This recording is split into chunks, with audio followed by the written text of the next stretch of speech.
Well, good day to any of you that are watching this, to Calvary Chapel, Oroville, and anyone in the vicinity that would like to imagine this, gathered together for a church service. We are anticipating, barring anything catastrophic or the coming of the Lord, to meet together this coming Sunday at 9 o'clock. We want to start a little early since we're going to be meeting outside in light of the pandemic challenges. We will have areas cordoned off for you and have things in, I believe, a reasonable order so that we can meet safely and productively and worship the Lord together. Service will be about an hour, again, starting at 9 o'clock. We'd ask that you would, if you can, restrain from the usual hugging and close quarters. We want to maintain our social distancing. We highly recommend, according to the guidelines given, masks be in attendance.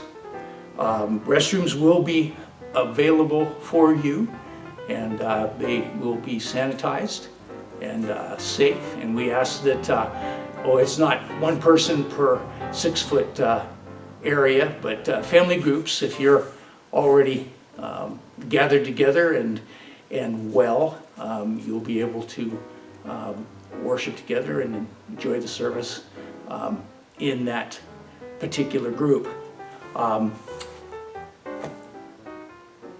You're trying to decide whether or not to come. Is it safe? Well, my recommendation to you, if you have reservations, stay home and be at peace. By all means, do not violate your own personal peace. There's no pressure on this for you to come and worship. The church doesn't exist because we gather together. The church is the body of Christ.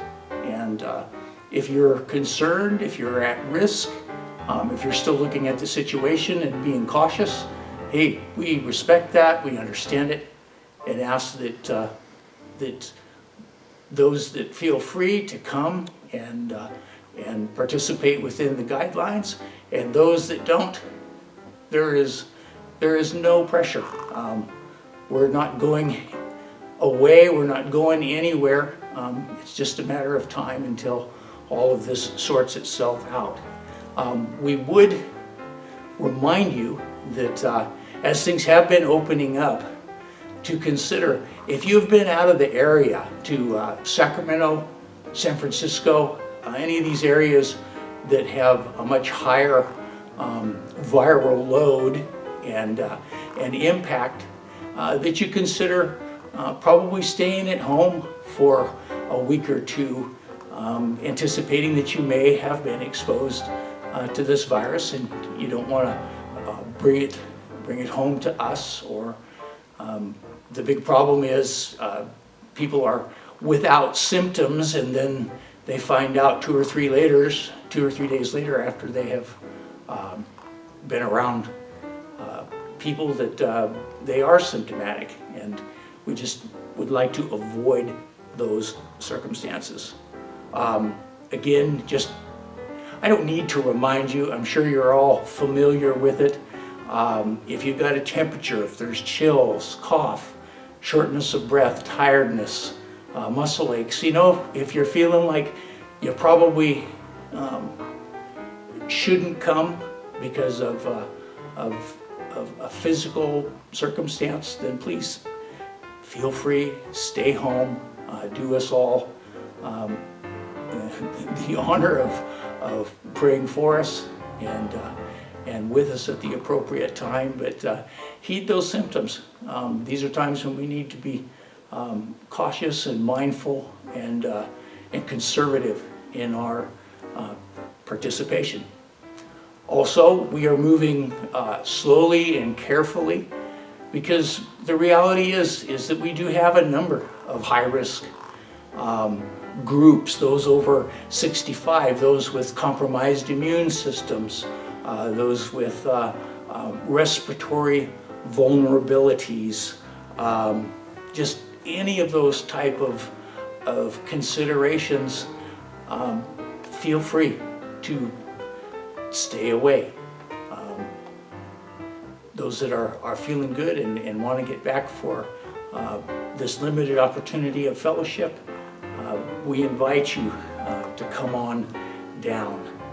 Again, you're familiar with the limitations. You've seen all of the facts and the suggestions. We remind you, wash your hands, keep your distance, reserve yourself as much as you can from the physical interaction, respecting social distancing, and I think that we'll have a great time of worship and this extended fellowship. But again, Sunday at 9 o'clock, we'll be meeting outside in the quad area and on the lawn. If you want something to sit on, bring a chair with you. We will have some limited amounts that will be sanitized and safe for you, and we just welcome you and pray that the Lord blesses you. Share the word and continue to walk with Jesus. God bless you.